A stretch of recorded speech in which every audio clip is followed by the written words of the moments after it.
नमस्कार. मालिकेच्या आजच्या भागामध्ये आपल्याला पाहायला मिळणार आहे की मानिनी घाईघाईत निघालेली असते, कारण सुनीताने तिला फोन करून सांगितलेलं आहे की तू लवकरात लवकर ये, तो मुलगा आणि तुझी सून इथं एकमेकांना भेटायला आलेले आहेत. तेव्हा मात्र मानिनीला आता धक्का बसलेला आहे. नक्की काय करायचं हा प्रश्न मानिनीच्या समोर असतो आणि मग सुनीताला भेटायचं आहे म्हणून मानिनी घाईघाईत निघालेली असते. तेवढ्यातच नंदिनी तिथे येते आणि नंदिनी म्हणू लागते की आई, मला जरा बोलायचं होतं. तेव्हा मानिनी म्हणते, अगं नंदिनी, मी आत्ता खूप घाईत आहे, मी तुझ्याशी नंतर बोलू का? तेव्हा नंदिनीला मानिनी म्हणत असते आणि मग ती एकदम रागात येते अशी बोलून जाते की तुझ्या बहिणीने जे काय प्रताप केलेले आहेत ना, तेच बघायला चाललेले आहे. तेव्हा मात्र आता धक्का बसलेला असतो. धक्का यासाठी बसलेला असतो की नक्की काय झालेलं आहे, परंतु मानिनीला लक्षात येतं की ती मनातल्या मनात बोललेली आहे. तेव्हा मात्र मानिनी शांत होते आणि मग इकडे नंदिनी विचारते काय झालं. तेव्हा ती सांगते की अगं काही नाही, जरा अर्जंट काम आहे, मला जावं लागणार आहे.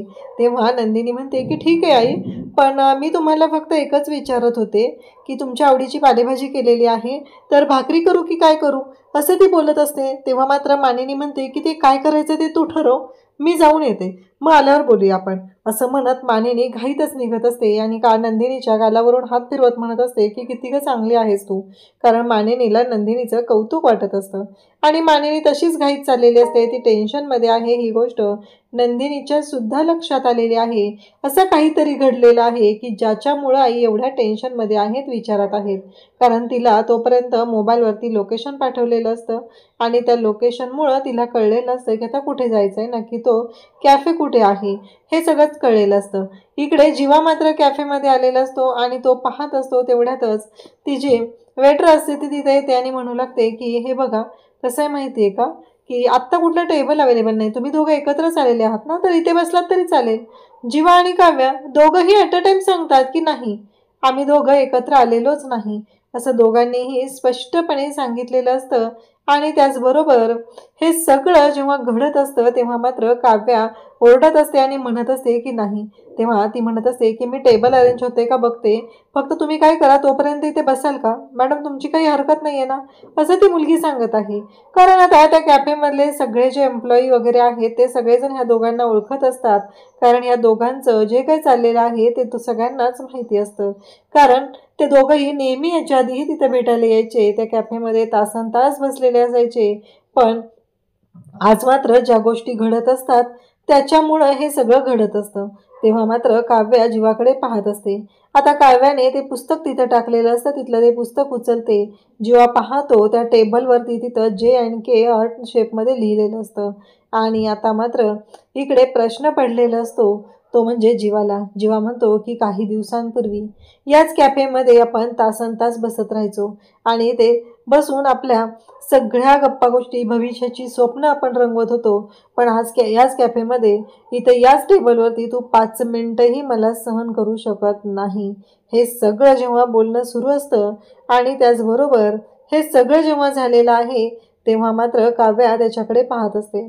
काव्याला असं वाटत असतं की ह्या सगळ्या गोष्टी जेव्हा घडत असतात तेव्हा मात्र इथे जीवाने बसायला नकोय, कारण तिने तिच्या आयुष्यामध्ये मूव्ह ऑन होत असते. पण तिचा भूतकाळ हा तिच्याकडे पुन्हा येत असतो, पाठ फिरवून पुन्हा येत असतो. त्यामुळं काव्या थोडी घाबरलेली असते.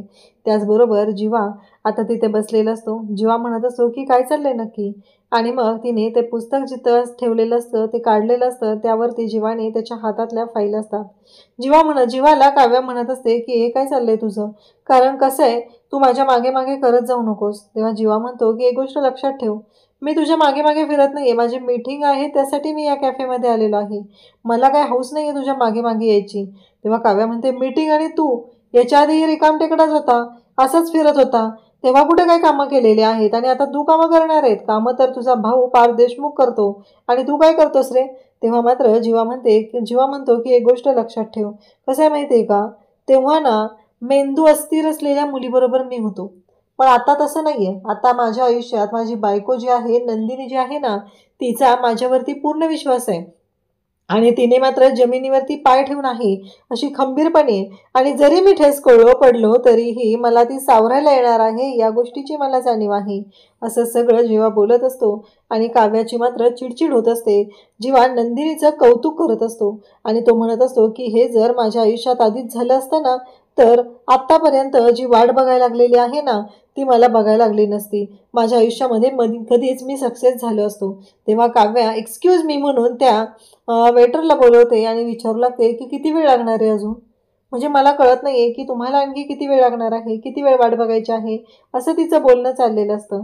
तेव्हा ती मुलगी येते आणि म्हणते काय झालं. तेव्हा ती म्हणू लागते की नाही तुम्ही यांच्यासाठी टेबल अरेंज करणार होता ना, मग त्या टेबलचं काय झालेलं आहे. तो टेबल अरेंज करून द्या यांना, कारण मी यांना जास्त वेळ इथे सहन करू शकत नाही. इकडे आता सुनीता वारंवार फोन करत आहे. ती मानिनीला फोन करत आहे आणि मानिनीला म्हणत आहे किती वेळ लागणार आहे तुला अजून, तू लवकर ये ना, असं ती मानिनीला सांगत असते. तेव्हा मात्र मानिनी म्हणत असते की हो पोचते, मागच्या चौकातच आहे मी. तेव्हा सुनीता तिला सांगू लागते की हे बघ, आत्ता त्या दोघंजण इथं बसलेले आहेत, जर तू वेळ केला तर आपली भेट कदाचित होणार नाही, असं म्हणत ती मानिनीला बोलवत आहे. मानिनी मात्र घाईघाईतच निघालेली असते आणि त्यासोबतच इकडे आपल्याला पाहायला मिळतं की रम्याच्या आणि वसूचा आता नवीन प्लॅन सुरू झालेला आहे. रम्या इकडे आलेली असते, ती म्हणजे युगच्या रूममध्ये. युग म्हणतो अगं मगाशी तर तू सगळं क्लीन करून गेलेली आहे ना, चादर वगैरे बदललेली आहे, आणि मग आत्ता काय करायचं आहे. तेव्हा मात्र रम्या तिथं आलेली असते आणि रम्या म्हणत असते की अरे तू अचानक आला ना हॉस्टेलवरून, तू काहीच सांगितलं नाही आहे. मग आता मी आलेले आहे ते हे सगळं जे आहे ना ते क्लीन करायचं आहे. बघितलं ना डस्टिंग वगैरे बाकी आहे. खरं तर रम्या तिथं आलेली असते ती म्हणजे युगच्या रूममधलं ते एनवलप शोधण्यासाठी. कारण युगला कॉलेजने काय पाठवलेलं आहे त्या गोष्टीचा शोध तिला घ्यायचा असतो आणि त्यासाठी रम्या आलेली आहे. आणि परंतु तिने आता सरळ सरळ खोटं बोललेली असते.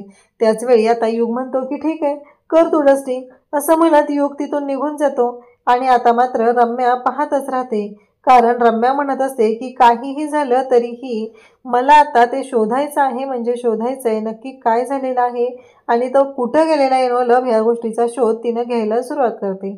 आता मात्र रम्याच्या हाती ते एनव्हलप लागतं आणि तिला मात्र धक्का बसतो, कारण ते एनव्हलप पाहून ती शॉक होते.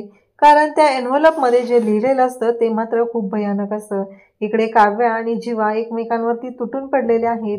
इतके भांडत आहेत की त्यांना जराही वाटत नाहीये की हे सगळं काय चाललंय, आपण कुठे आहोत, काय करतोय, या कोणत्याच गोष्टीचं भान त्यांना राहिलेलं नसतं.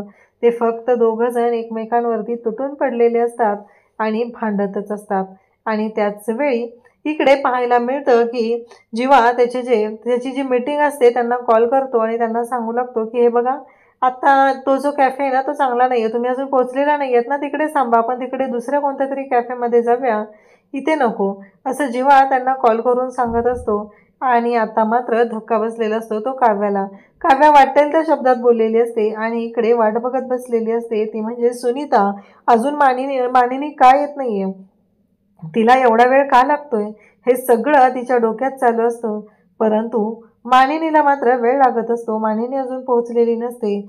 आणि तोपर्यंत गोष्ट घडते अशी की इकडे जेव्हा या सगळ्या गोष्टी झालेल्या असतात तेव्हा मात्र आता मानिनी तिथं आलेली असते आणि त्याचवेळी पाहते तर काय, आता तिथून जीवा निघून गेलेला असतो. मानिनी सुनीताला विचारते काय झालं गं. तेव्हा सुनीता म्हणत असते की तू खूप उशीर केलास, गेला तो मुलगा निघून. तेव्हा ती म्हणत असते की काय झालं, काय सांगतेस तू हे सगळं. तेव्हा मात्र ती सांगते की हो, मी जे खरं आहे तेच सांगते, गेला ना तो निघून, कारण तू एवढा वेळ केलेला आहेस, मग किती वेळ थांबणार होते ना ते. तेव्हा मानिनी म्हणते काय झालं, त्यांच्यामध्ये काय बोलणं झालं. तेव्हा ती सांगू लागते की अगं काही नाही, नेहमीप्रमाणे ते दोघं जण आले, भांडले आणि मग तो आता निघून गेलेला आहे. मानिनीला खरं तर वाईट वाटलेलं असतं, कारण आज काव्याला रंगेहात पकडण्याची संधी तिला मिळालेली होती आणि आत्ता ही संधी तिच्या हातून गेलेली असते. आणि त्यामुळं काव्याची आता पुन्हा चिडचिड सुरू झालेली असते. काव्या म्हणत असते की नाही, कारण हे सगळं जे काही घडत आहे ना, या गोष्टीचा काव्याला खरं तर खूप त्रास झालेला असतो.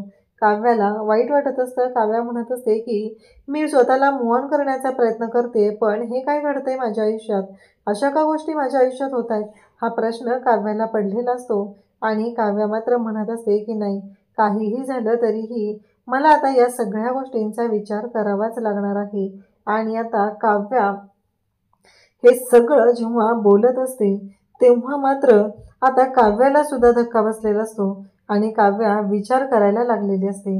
तर इकडे पार्थ आता मानिनीला कॉल करतो. पार्थ म्हणू लागतो की आई तू कामात आहेस का? तेव्हा मानिनी म्हणते नाही रे पार्थ, बोल ना, काय झालं? तेव्हा पार्थ म्हणत असतो की अगं आई, मी ना काव्याला आता नवरात्रीसाठी साड्या घ्यायचा विचार करतोय, म्हणून तुला बोलत होतो की तू मला मदत करशील का? तेव्हा मानिनी म्हणते काय रे, काय झालं? म्हणजे कसल्या साड्या, कशाबद्दल बोलतोयस तू? हे बोलणं चालू असतं तेव्हा तो म्हणतो की अगं 9 रंगाच्या 9 साड्या घ्यायच्या आहेत ना, म्हणजे कशा घेऊ? सिल्कच्या घेऊ, पैठणी घेऊ का जॉर्जेटमध्ये घेऊ, असं तो विचार लागतो. तेव्हा मानिनी म्हणत असते की काय करू? अरे पार्थ, मग मला काय वाटतं माहिती आहे का, आपण थोडासा विचार करूया आणि त्याच्यानंतर ठरवूया, चालेल का? असं मानिनी बोलत असते. तेव्हा मात्र पार्थ म्हणत असतो की अगं आई काय झालं, म्हणजे तू का असं बोलतेस, असं त्याच्या डोक्यात असतं. तेव्हा मात्र इकडे तो म्हणत असतो की चालेल आई, तू म्हणशील ना तसं, असं त्याचं बोलणं चालू असतं. तेव्हा मात्र इकडे मानिनी म्हणत असते बघितलं का, काय करू सांग ना, ही इथे अशी गुण उधळत बसलेली आहे आणि तिथे माझा मुलगा हिच्यासाठी वाटेल ते करायची तयारी दाखवत आहे आणि हिचं काय चाललेलं आहे बघितलंस ना तू, हिला जराही काही पडलेलं नाहीये. माझ्या मुलाच्या बाबतीत काय होतंय, त्याला काय हवं काय नको या कोणत्याच गोष्टीची जाणीव हिला नाहीये आणि ही मुलगी मात्र इथे बसून आहे. हे सगळं चाललेलं असतं. आणि तेव्हा मात्र आता मानिनीला खूप राग आलेला असतो. मानिनी म्हणते आत्ता जाते आणि तिला जाब विचारते. तेव्हा मात्र मानिनीला थांबवायचं काम करते ती, म्हणजे तिची मैत्रीण. ती म्हणते की असं नको करूस, तुझ्या लक्षात येत नाहीये, असं तू डायरेक्ट जाऊन तिथे गोंधळ नको घालूस, कारण तू आता जर काही बोललीस तर खूप मोठा प्रॉब्लेम होऊ शकतो. उगीच बाहेर कशाला तमाशा, मला सांग आपल्या घरातल्या गोष्टी आहेत ना त्या घरात मिटवलेल्या चांगल्या ना, इथे कशाला गोंधळ घालायचंय, असं तिचं बोलणं चालू असतं. आणि तेव्हा मात्र मानिनी हे सगळं ऐकून घेते आणि म्हणू लागते की बास झालं, मला ना कळतच नाहीये, मला सहनच होत नाहीये की मी आता काय करू, गोष्टी कशा पद्धतीने हँडल करण्याचा प्रयत्न करू, असं मानिनी विचारत असते. तेव्हा मात्र त्या दोघींचंही बोलणं चालू आहे की परिस्थिती कशी सांभाळायची आहे, या गोष्टींचा दोघीही विचार करत आहे. पण इकडे मानिनी आणि ह्या दोघीही बोलत आहेत आणि त्याचबरोबर ती म्हणते की घरी गेल्यानंतर काव्या मात्र शांतपणे बसलेली असते. काव्या म्हणत असते की काय करू, कशा पद्धतीने गोष्टी हँडल करू, हा प्रश्न काव्याला पडलेला असतो. परंतु काव्या मात्र आता म्हणते की आता अजून तरीही आलेली नाही आहे. तेवढ्यात काव्याचं लक्ष जातं आणि काव्या म्हणू लागते की नाही, मलाच आता काहीतरी केलं पाहिजे, हा विचार काव्याच्या डोक्यात सुरू झालेला असतो. आणि त्या क्षणी काव्या पाहते तर काय, तिला मानिनी दिसते आणि ती समोर येते आणि म्हणू लागते मानिनी काकू तुम्ही. काव्याला तर भारी वाटलेलं असतं, मानिनी कॅफेमध्ये आलेली आहे आणि मानिनीला पाहते तर काय, त्याच्यानंतर मानिनीच्या बरोबर सुनीता पण दिसते. ती म्हणते सुनीता काकू तुम्ही. त्या दोघींना ॲट अ टाइम पाहिल्यामुळं काव्याला भारी वाटलेलं असतं. काव्या म्हणत असते की खरंच खूप छान भारी झालेलं आहे हे, ह्या दोघी एकत्र आलेले आहेत मस्त फिरायला कॅफेमध्ये, नाही हे खरंच छान आहे, असा विचार काव्याच्या डोक्यात आलेला असतो. काव्या तिथे येते आणि त्या दोघींशीही बोलू लागते. तेव्हा मात्र आता धक्का बसतो, तो म्हणजे मानिनीला आणि सुनीताला. काहीही न झाल्यासारखं काव्या येऊन इथं बोलत आहे, आपल्याशी बोलत आहे, आपल्याला काही गोष्टी सांगत आहे. यामुळं मात्र त्या दोघीही हादरलेल्या असतात.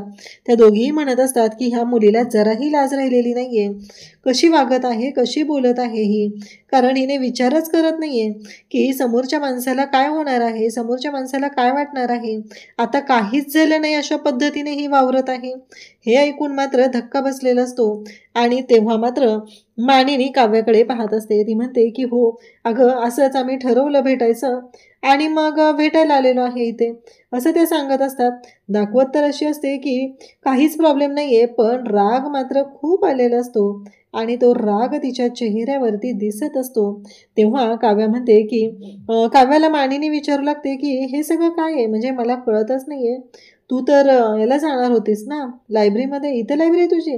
तेव्हा ती म्हणते की अगं नाही, तसं नाही आहे काकू, काय झालं माहिती आहे का, मी ना अनिशाची वाट बघत होते आणि अनिशा आलेलीच नाही आहे ना, मी तिच्यासाठी वाट बघत थांबले होते इथं आणि अचानक अनिशाची वाट बघते पण ती काही आलेली नाही आहे, म्हणून आता बघूया माझा फोन, हा मी आलेच, हा माझा फोन राहिला आहे, असं म्हणत ती फोनकडे जाऊ लागते आणि पाहते तर काय, तिचा फोन तिला सापडत नसतो. ती म्हणत असते की नाही, टेबलवरतीच राहिलेला आहे, मी आलेच, असं म्हणत ती फोन घ्यायला जाते.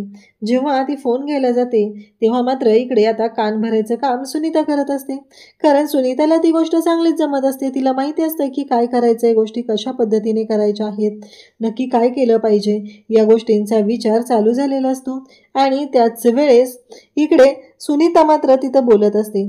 इकडे मात्र पाहायला मिळतं की जेव्हा या सगळ्या गोष्टी घडत असतात तेव्हा आता नंदिनी आणि इकडे युग बसलेला असतो, त्याला ठसका लागलेला असतो आणि युगकडे नंदिनी येते आणि त्याला पाणी देते. तेव्हा नंदिनी त्याला म्हणत असते की हे घे. युग म्हणत असतो की मला ना कळत नाहीये की काय झालेलं आहे, असं म्हणत युग बोलायला सुरुवात करतो. तेव्हा नंदिनी म्हणते की काय झालं, म्हणजे तू कशाबद्दल बोलतोय, मला कळेल का, असं बोलणं चाललेलं असतं. आणि तेव्हा मात्र युग म्हणत असतो की वहिनी, तेव्हा तो म्हणतो की मला ना तुझी माफी मागायची आहे. मला कळत नाहीये की हे सगळं काय चाललेलं आहे, म्हणून तो माफी मागायला सुरुवात करतो. तेव्हा मात्र इकडे नंदिनी म्हणत असते की काहीच गरज नाहीये माफी मागण्याची. कारण मला सांग, तू माझा छोटा भाऊ आहेस ना, दीर हा भावाप्रमाणे असतो आणि मग आपल्या दोघांमधलं जे नातं आहे ते बहीण भावंडाचं आहे. त्याच्यामुळं अशा पद्धतीने नको तू माफी मागू, असं सांगू लागते. तेव्हा युग म्हणत असतो की नक्की. तेव्हा इकडे आता लगेचच बोलायला सुरुवात करते ती म्हणजे नंदिनी. नंदिनी विचारू लागते की काय झालं युग, नक्की काय प्रॉब्लेम आहे, सांग ना, तू आल्यापासून मी पाहते. तेव्हा बरं तू मला सांग, संवाद असणं गरजेचं आहे. मला फक्त एवढंच वाटतंय की मेमरी कार्ड जर करप्ट झालं तर प्रॉब्लेम होऊ शकतो, पण ते नीट जर सांभाळलं किंवा काही प्रॉब्लेम सॉल्व्ह केले तर सगळ्या गोष्टी व्यवस्थित होऊ शकतात, असं म्हणत आता ते दोघंही बोलत असतात. आणि तेव्हा मात्र युग म्हणत असतो, भावांना कशाला, जर मी बहिणींना सांगितलं तर चालणार नाहीये का. तेव्हा नंदिनी म्हणते बोल. नंदिनी बोलायला सुरुवात करते. आणि त्याचबरोबर हे सगळं जेव्हा घडत असतं तेव्हा मात्र आता पाहायला मिळतं की या सगळ्या गोष्टी जेव्हा चालू झालेल्या आहेत तेव्हा मात्र आता या दोघींच्या हाती मोठा पुरावा लागलेला असतो. आणि मग वसुंधराने ठरवलेलं असतं की काहीही झालं तरीही आता वाट लावायची आहे, ती म्हणजे नंदिनीची. मला माहिती आहे की हे सगळं युग कोणालाच सांगणार नाही, आणि जर हे सगळं युगने कोणाला सांगितलं नाही तर मात्र आपला फायदा होणार आहे. अशा पद्धतीचं बोलणं त्या दोघींचंही चाललेलं आहे. इकडे सुनीता त्या टेबलवर आलेली आहे आणि तिथं के फॉर काव्य आणि जे फॉर काय. तेव्हा सुनीता तिला म्हणते की आता तू जाऊन घरीच तिला विचार, जे म्हणजे काय आहे ते. हा प्रश्न जेव्हा उभा राहिलेला असतो तेव्हा मात्र या दोघी पाहत राहतात. कारण ह्या गोष्टी अशा पद्धतीने घडतील असं कोणालाच वाटलेलं नव्हतं. आणि आता मात्र इकडे काव्या विचार करायला लागलेली असते. काव्याला प्रश्न पडलेला असतो की हे सगळं काय घडतंय, म्हणजे म्हणजे गुरुजींनी सांगितले असं तर घडत नाहीये ना, हा प्रश्न तिला पडलाय. अशाच अपडेटसाठी चॅनलशी कनेक्ट राहा. थँक्यू.